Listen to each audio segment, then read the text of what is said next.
and welcome to the Slow Crafting Podcast. My name's Nadine and I'm coming to you today from the northwest of England near Manchester. This is a podcast about knitting, spinning, sewing, crochet, and trying to incorporate a slow fashion or slow living agenda into that crafty sphere and trying to increase my handmade wardrobe at the same time. Okay. I can't remember what episode this is. It's 20 something, probably possibly 28. I don't know. Should really keep track. I only sort of do it every couple of weeks, so you wouldn't think it'd be that difficult to keep track of, but apparently so. Right. Today we're talking about my progress on outfit number 2. You can see some of it behind me. This is a bit that's going. Oh, there we go. That's gone well, but not all of it has quite gone to plan. But I shall crack on and speak to you about that. Right. Oh, sorry. Before I start, if you want to find me elsewhere on the internet, you can find me via Ravelry as Crafty Nadine or through my blog, themanyknitsofnadine.wordpress.com. Okay. Right. We'll start with the dress, since it's behind me. Now, for outfit number 2, I was wanting to make a dress, some socks,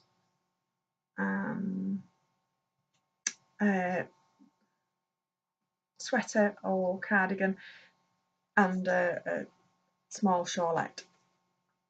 Now, for those of you that have only just tuned in, or this might be your first episode, or you've watched one of my others that were about book reviews and other things, for 2018, my plan has been, rather than to just make all the things, we'll come back to that. Rather than just making all the things, I would be slightly more focused and conscientious about what I was making and try and make complete outfits rather than just have lots of little bits that were beautiful in themselves but didn't necessarily go with anything else in my wardrobe. So trying to take a more coordinated approach to what I was making. So outfit number 1 I finished in January, and I didn't start outfit number 2 until March. So yes, my aim was to take about 3 months to finish each outfit, because I was making things from scratch. With the dress, I started off with plain white fabric, so it was quite an involved process. But yes, so outfit number 2, progress.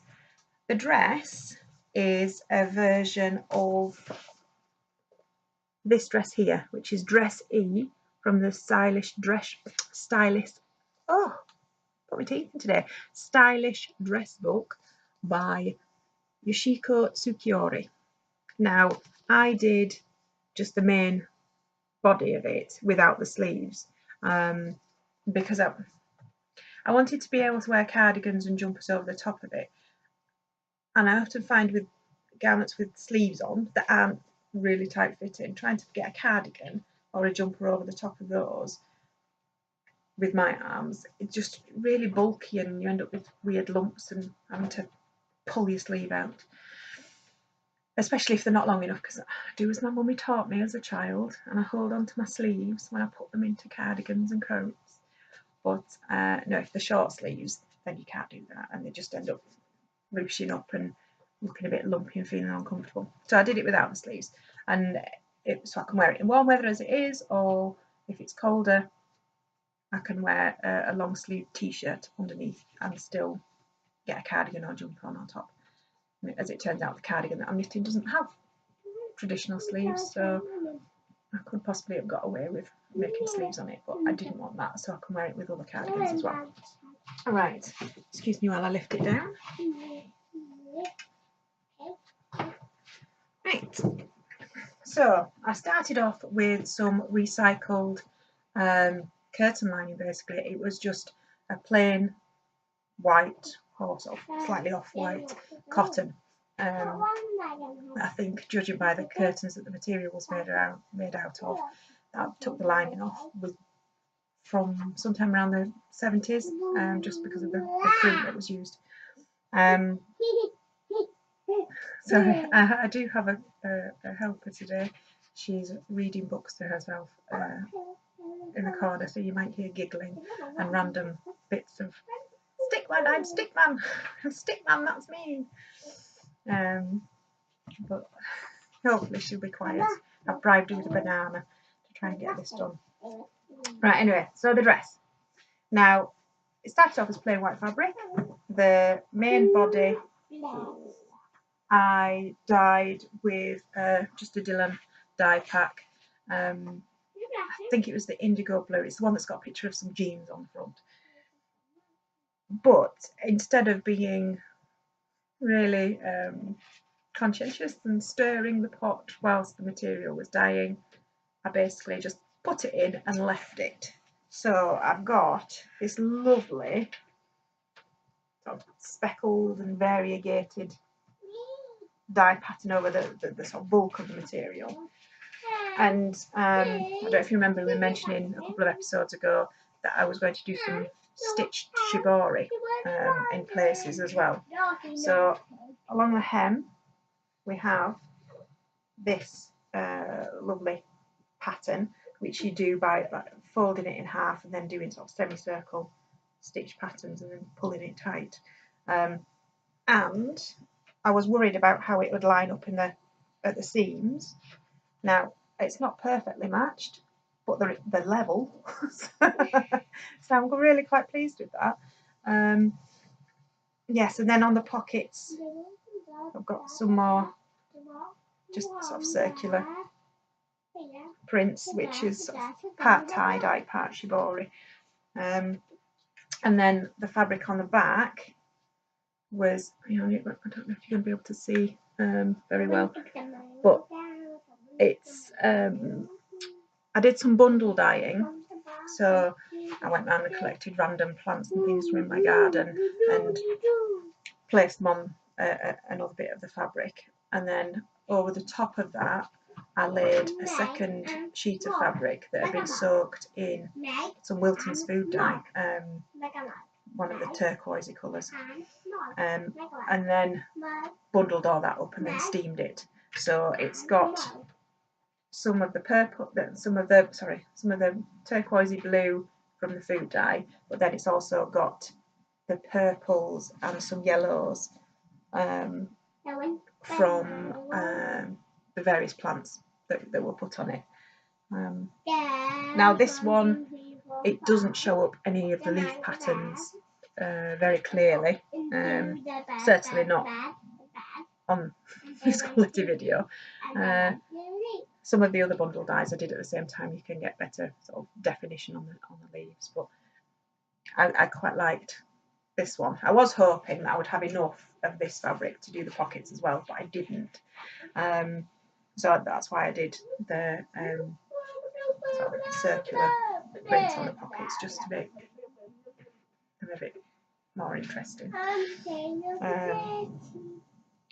Right, what else did I do? I think I did the largest size in the book, because I think it only goes up to a 42-inch bust, and I was a bit worried when I cut it out that it wouldn't fit because the pattern piece looked a bit small. Oh no, I'm lying, it goes up to a 40-inch bust. Everybody needed to know that, didn't they? Yeah, right, you just go to the bathroom. Yeah, thank you, I'll have your banana, you don't need to take that with you. You go to the bathroom and I'll be through in a minute, okay?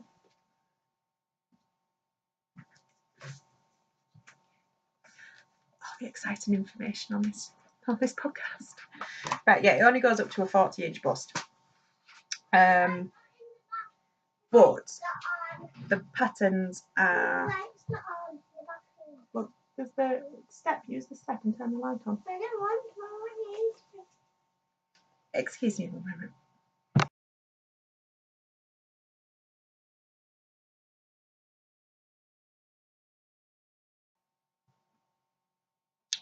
on my back, is it? Sorry about that. Hopefully there won't be. Oh, I'm not even going to say that because it will jinx it. I was going to say hopefully there won't be any more interruptions, but once she's started, there may be many more.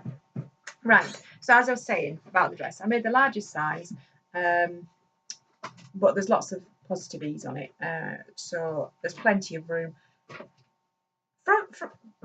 From sort of front on, looks lovely. Sideways, do look a bit like I'm wearing a tent, which, depending on how I'm feeling that particular day, can make me feel quite. But just concentrate on how lovely the rest of the dress is, and that sort of pulls me through.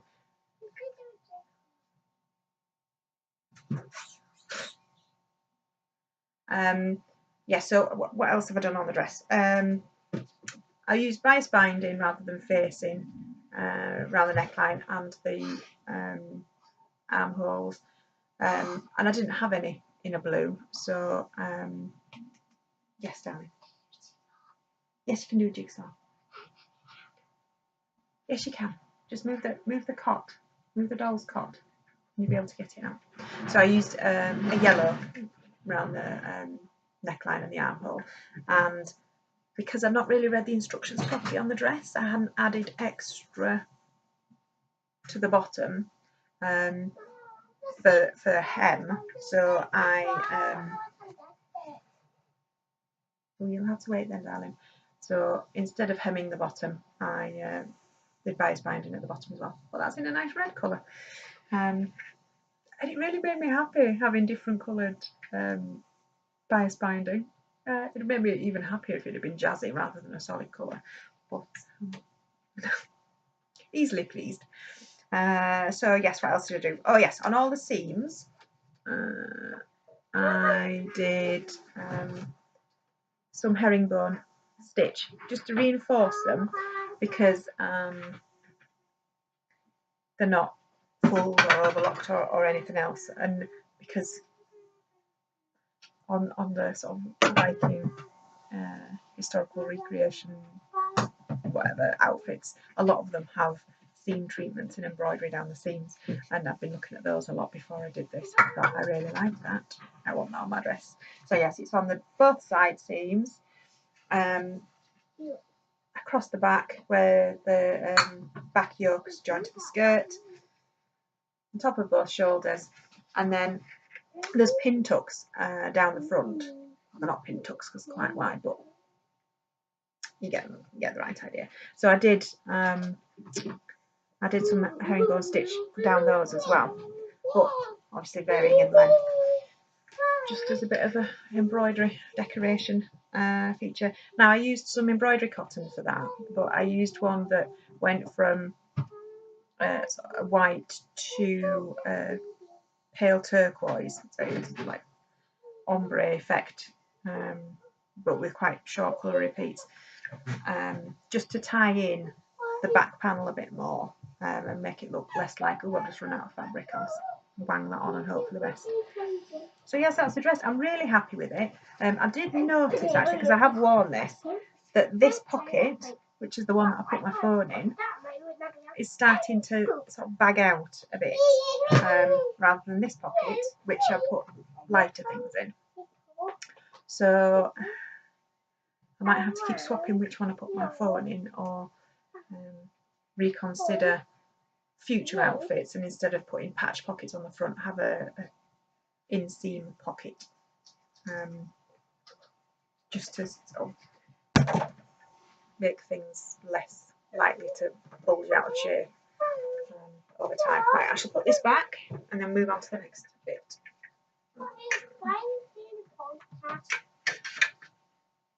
Because I am, my darling. Right, the next part of my outfit was the socks that I was making from handspun wool. Right, the fibre that I spun was from fondant fibre, and it was in the Deep and Meaningful colourway. And it's a superwash merino and nylon mix, which doesn't necessarily fit with the type of yarn that I want to be using primarily, but it was in my stash, so I used it, and I think I'm a lot happier using hand spun yarn than I am some of the big brand commercial yarns that have the same composition. Yes, darling. You want a bandage on baby?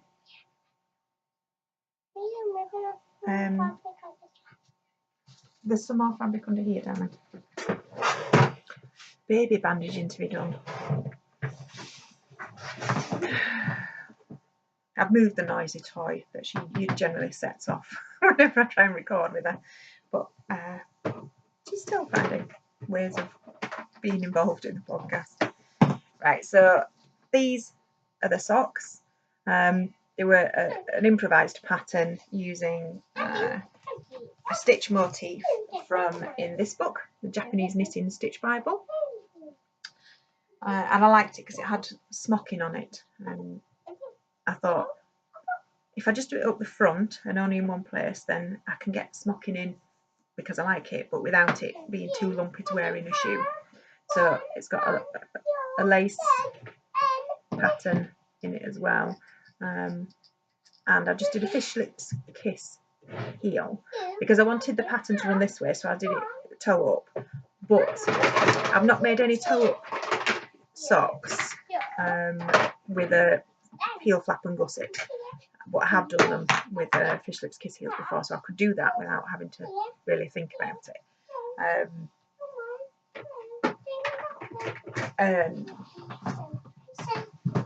I think I'm actually coming around to the idea of heel flap and gusset being a nicer fit on my foot.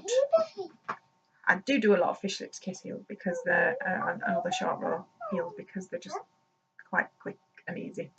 Don't really involve much thinking about what. No, I think I might do more flap and gussets in future, but I didn't want to have to think about how to do that from the toe. Now, this is the pair. I haven't woven my ends in yet because I haven't worn them and because I've been lazy. And because I finished them just before I went to my parents for a week and didn't take them with me. And I haven't got around to doing it since I got back. Right, now, I did 2 different cast-off methods. Can't remember what they were. Yes, one of them's a stretchy one of them's not. No, they're both stretchy ones. But, I don't know if you can tell, this one is Jenny's stretchy bind off. The one where you do yarn overs in between each of the bind offs. And that's flared out quite a lot and looks quite baggy. Whereas this one, okay, I did. I'm going to be a big bang today. Oh, no. I might have only done it as a normal bind off. Yeah, I think I did it as a normal bind off, but I bound off in rib rather than doing a stretchy bind off. And I think I prefer the look of this one. I might prefer the fit of this one, getting it over my chunky ankles, but it doesn't look as odd, I don't think, off the needles. But yeah, so I really like these.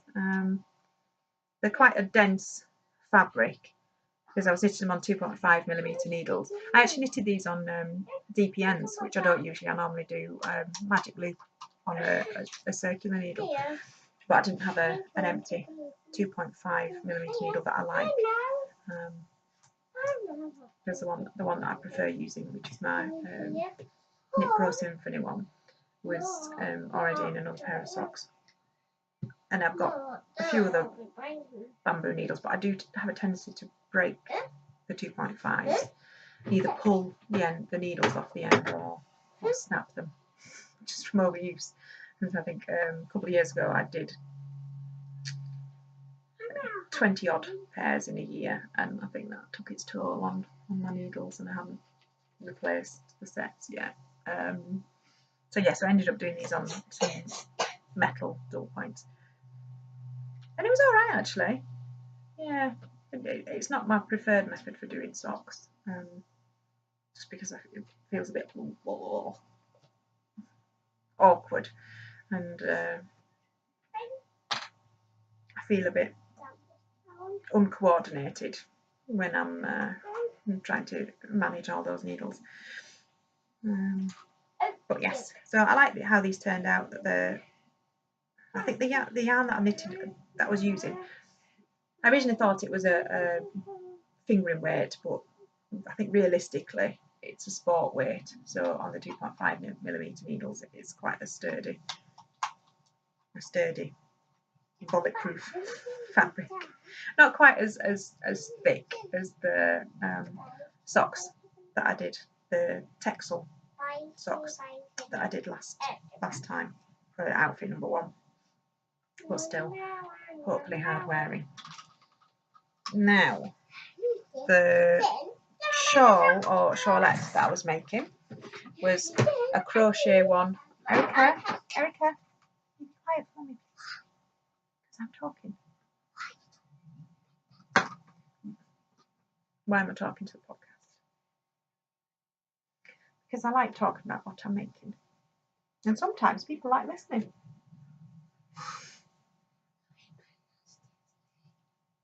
Right, the yes, the shawl that I was doing it's a crochet one that I was basically just making up. Well, I wasn't making up as I went along. I was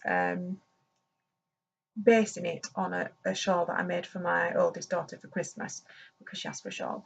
But that I'd made up as I went along. This one I was trying to recreate it because I liked the shaping of it.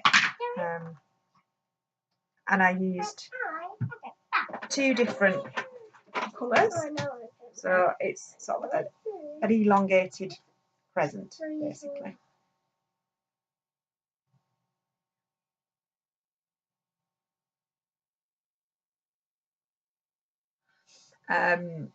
It's the grey speckled colour is Lernitium Ex Machina, and that's in, I think that's in their basic sock.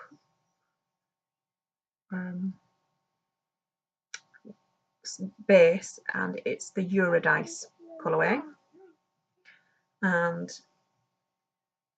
the blue, which is sort of a lot more tonal than it's coming out. That's coming out, I don't know if it looks quite a flat colour. It's not. There's sort of lots of different shades within it. That is from Natural Born Dyers, and that's on their high twist sock. It's BFL, and that's in the, I'm not sure what colourway. I don't know if it's got something to do with summer or mist, like summer skies or something mist. But I'll hopefully put that information somewhere. Erica, shush please. But yes, so it's got stripes on either end, a couple more stripes on one end than on the other, and then darker points right at the very end. So it sits quite nicely on your neck. It's a bit warm today for it, but sorry. It's probably really annoying for those people that don't like people messing with their hair when they're podcasting, but it's very odd watching yourself in a reflection and then trying not to fiddle with your face. But yes, so like you see, it just sits really nicely, and because it's only a shawlette, hopefully it shouldn't be too warm. But I am one of those people that does like to be wearing a cardigan most of the time. The only reason I've not got one on at the moment, I could quite happily wear one, but I knew that I will be trying bits and bobs on and showing you, so I've not got one on. But yes, this is the cowl, the shawl, and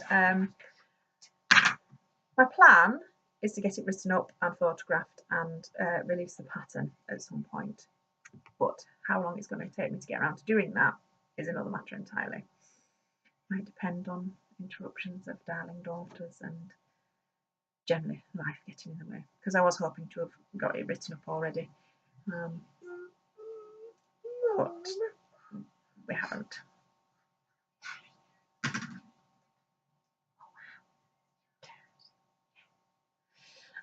Now, the bit of the outfit that hasn't quite gone to plan, which is the cardigan or the knitted tops that I showed you with Erica.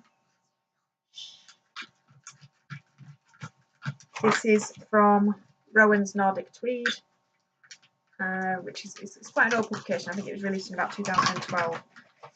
And I was making the Ingrid top, which it's a pieced garment. So 6 different pieces. So the 2 front panels. Ooh. Hit myself in the face with the book. So yeah, these 2 bits are worked separate, then each of the side panels are worked separate, and then there's 2 back panels as well. Now, you might remember that I've got the 2 plain stockinette sections. Start with the easy bits. Finished and out of the way. So that's those 2. And then I've done the first colourwork panel for the front, and I've started the second colourwork panel for the front, and I've done this much, and I've still only done this much of that panel. And I think the reason, well, I know the reason is because I hate purling in Fair Isle, and because it's a piece garment, that's what I was doing. Purling in general, I'm happy to do, because being a knitter in the UK and having knit since the 90s, I think I learned when I was a child in the 80s, but actually knitting for myself, knitting since the 90s, doing pieced garments where purling was a regular feature. It was just part and parcel of doing your knitting. So purling on just normal stockinette I'm fine with, but purling in Fair Isle, I just find it really, really slow going. And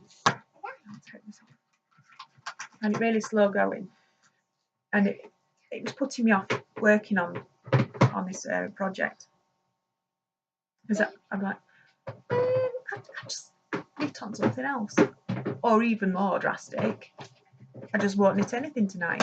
Like when I was watching the TV with my other half, there'd be some nights where I just like, I'll just sit and watch telly, which was unheard of and a very odd feeling. Right, Erica, please be quiet, otherwise you need to leave the room.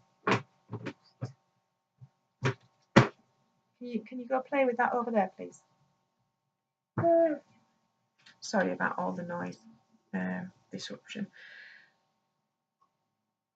Right, so yes, I was saying the purling was just putting me off working on the project, and I suddenly thought, they're basically just rectangles. I could knit it as a tube and steek it. That would mean I didn't have to purl in Fair Isle. It would go a lot quicker, and it would be fine. Now, I hadn't steeked before, but last week I started knitting something else, and I did end up steeking that. But I'll come back to that on a different episode as to why I ended up steeking this particular garment that I was making. And it wasn't as scary as I always thought it was going to be. So once I'd done it once, I thought, I can do that again. That's not a problem. So last night I cast on another one of the back panels. So here it is, and I'm working it on like a 40cm circular needle. and added in some extra stitches down here, and that's going to be where I steek it. So on my steek that I done the other day, I did a crochet reinforcing either side of where I wanted to steek it, and then cut it, and then sew the steeks back to the underneath. But this, because it's really rustic wool, I'm not sure whether I even need to bother reinforcing it. I probably will, just for sanity's sake. But it's amazing how much quicker it is working it in the round than working it flat. Now I know when I do Fair Isle in the round, my tension is a lot tighter than when I do it flat. So I've actually gone up a needle size. This is worked on a 4mm needle, and this is worked on a 4.5. Just because I know I am that bit tighter working in the round. But yeah, this I think actually took me a couple of nights to knit, whereas this took me an hour and a half last night. Massive difference, because there's the same, well actually there's more stitches on this because of the steek, but the stitch count mostly is the same. So I'm really glad that I've moved on to doing this in the round, and hopefully it will mean that I get the cardigan finished sooner than if I'd have been